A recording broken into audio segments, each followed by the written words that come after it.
Hey guys, welcome back to my channel. My name is Tina. In today's video, we are going to be reviewing this palette right here, and this is the Natasha Denona Tropic Palette. But before we jump right into it, please go ahead and hit that subscribe button and the bell right next to it. That way you can get notifications whenever I upload new videos, which I do them every week, so definitely check out my past videos. They're there for you guys. Alright, so Natasha Denona yet again came out with another palette, and every time that she comes out with a palette that this size, I feel like she always announces it as a limited edition and then decides that, you know what, it's here to stay, never mind. So that's what I feel like. So this is what the palette looks like. It has this nice blue packaging. It is actually plastic. It's not the old cardboard packaging, which is, I think it's great.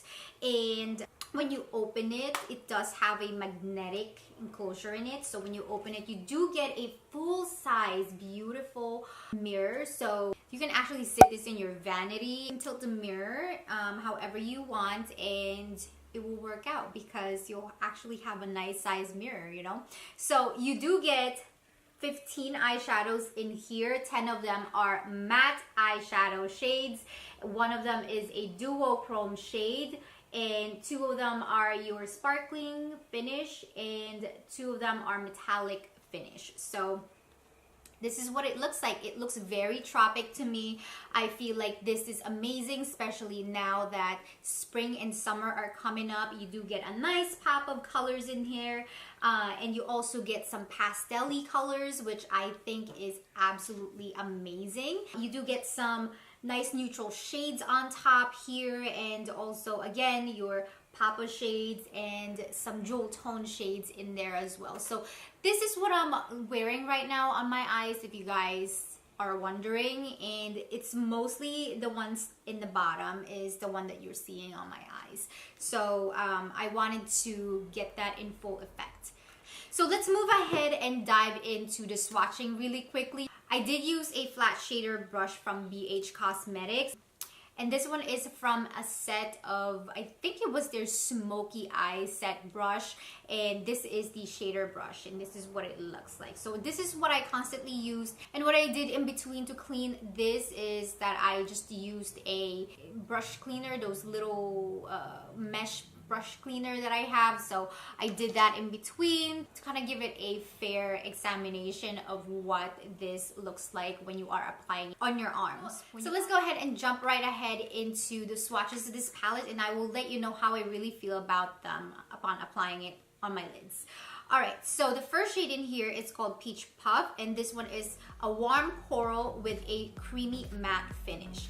The second shade in here is called Sangria, and this is a cranberry red with a creamy matte finish. Third shade is Fake Tan, and this one has a warm tan with a creamy matte finish. The fourth shade is called Cocoa, and this one is the chocolate brown with a creamy matte finish. Sahara is a golden sand with a creamy matte finish. Nudist is a soft petal pink with a creamy matte finish. Vintage Taupe is a taupe pink with a creamy matte finish. Pastel Melon is a pastel peach with a creamy matte finish. Gusty is a peachy orange with a sheer icy blue sparkling finish. Limoncello is silvery yellow with a duochrome finish. Mint Frost is a frosted blue with a sparkling finish. Exotic is an emerald green with a metallic finish. Laguna is an aqua blue with a creamy matte finish.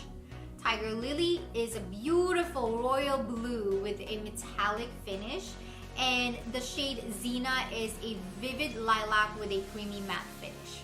So really quick guys, I am in the Beautylish website, and I'm just reading the description of what these shades are in here. So if you guys are wondering why I keep saying matte finish, metallic finish, it's because I'm reading it from here. So really quickly, let me just talk about the formula of this palette. I do feel like it is different from the original Sunset palette and the Star palette. You guys know, if you guys have been following me for quite some time now, I did rave about the Natasha Denona Sunset palette. It is my absolute one of my favorite palettes of all time, and also the Star palette.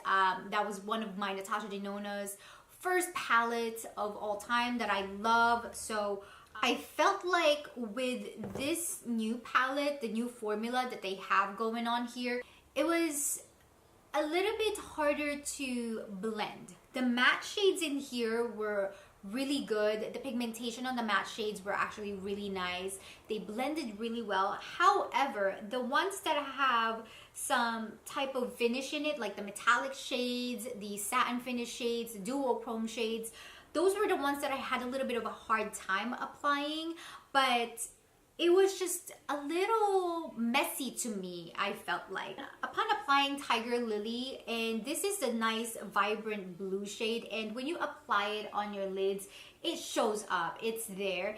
And I actually didn't use any primer on this, so just so you guys know, this is what it looks like without a primer, and it looks really nice. It looks very vibrant on the lids, but when you're swatching them on your arms, it doesn't show the actual payoff of the colors.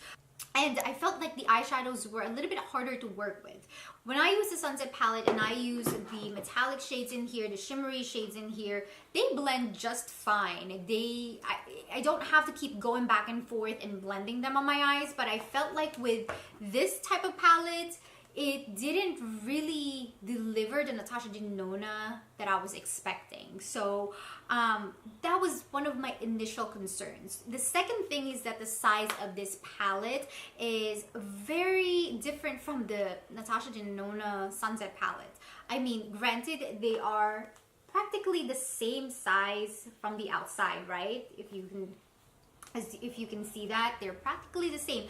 But when I looked in here, the Natasha Denona Sunset palette, it says here 15 piece times 2.5 grams. And with this one, it's 15 piece times 1.5 grams. Where is the other 1 gram? So I felt like you're paying the same amount of money. Oh!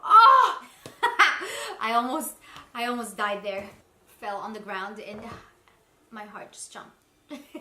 But anyway, so I felt like for paying the same amount of money, which is $129 plus tax, I do feel that Natasha Denona is kind of stipping us a little bit here, you know. Granted, the formula is different now.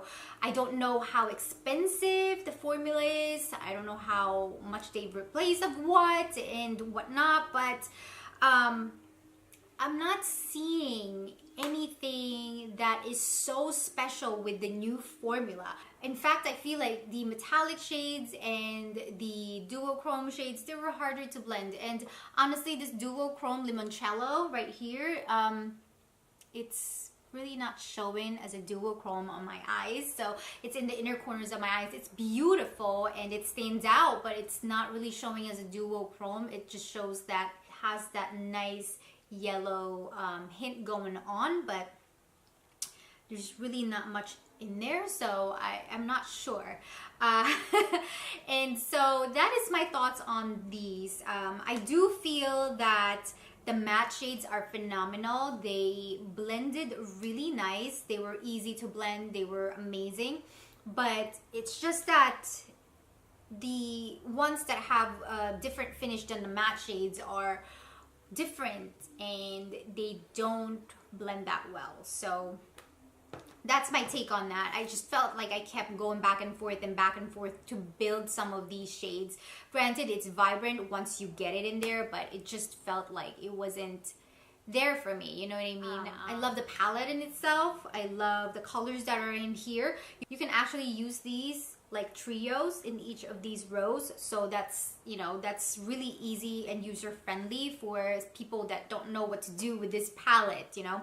But you can also use this however you want. So I mean, is it worth the hype? I don't think it is, honestly. I just feel like for the amount that I'm paying, I am overpaying for this type of palette, being that not all of the eyeshadow shades are that great, to be honest. So I mean, if I'm gonna be paying $130, I would like the shadows to be absolutely amazing.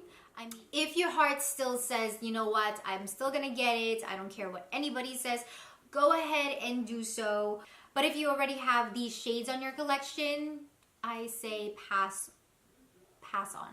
Don't even bother buying this, because if you have some duplicates already, just use those. You don't want to pay $130 and be disappointed because you have double or triple of those in your collection already. Alright guys, so that is my full thoughts and opinion of this palette. Keep in mind, this is just my 100% opinion, and I do feel that it is really not worth the hype, being that the formula is different. It was harder to blend on the lids. So I do feel like if you're going to charge $130 for a palette, I do feel like you should step it up a little bit, you know what I mean? So that is just my thoughts. I will see you guys in my next one. Please comment down in the comment section to let me know if you guys are getting this palette